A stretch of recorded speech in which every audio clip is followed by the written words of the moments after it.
Shalom Bapak Ibu dikasih oleh Tuhan. Pesan firman Tuhan hari ini terambil dari Matius pasal 1 ayat 1 yang berbunyi demikian.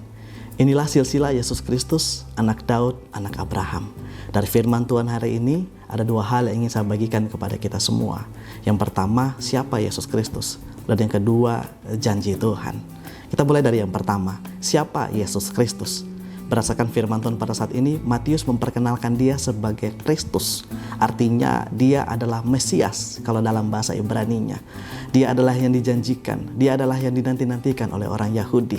Dan itu dibuktikan dengan pernyataan di kalimat berikutnya, bahwa dia adalah anak Daud, karena Mesias adalah keturunan Raja Daud. Nama Yesus Kristus bukan sekedar nama ini punya misi. Yesus artinya Allah menyelamatkan, atau bahasa lainnya Juru Selamat. Artinya Yesus akan menyelamatkan umatnya dari dosa mereka. Yesus akan menyelamatkan kita. Dan nama Kristus itu juga bukan sekedar nama. Ada misi juga di dalamnya. Kristus berarti yang diurapi. Di dalam perjanjian lama ada 3 jabatan yang diurapi. Yang pertama raja, yang kedua imam, dan yang ketiga adalah nabi. Yesus adalah raja yang diurapi.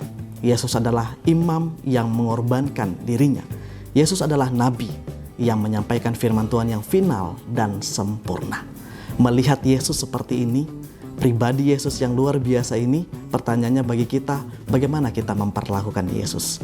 Apakah kita memperlakukan Yesus sebagai raja kita, sebagai imam kita, sebagai nabi kita? Atau kita tidak memperlakukan Yesus seperti itu? Kita justru memperlakukan diri kita sebagai raja. Kita hanya ingin berharap bahwa Tuhan ingin memenuhi semua kebutuhan kita. Tetapi satu hal yang harus kita sadari, bahwa Tuhan adalah Raja kita, taklukkan diri kita di bawah kuasa Tuhan, taati Tuhan. Dan yang kedua dari firman Tuhan pada saat ini berbicara juga tentang janji Tuhan. Janji yang sudah terbentang sangat jauh, 2000 tahun kurang lebih dari zaman Abraham, dan akhirnya digenapi di dalam Yesus Kristus. Janji Tuhan tidak pernah gagal.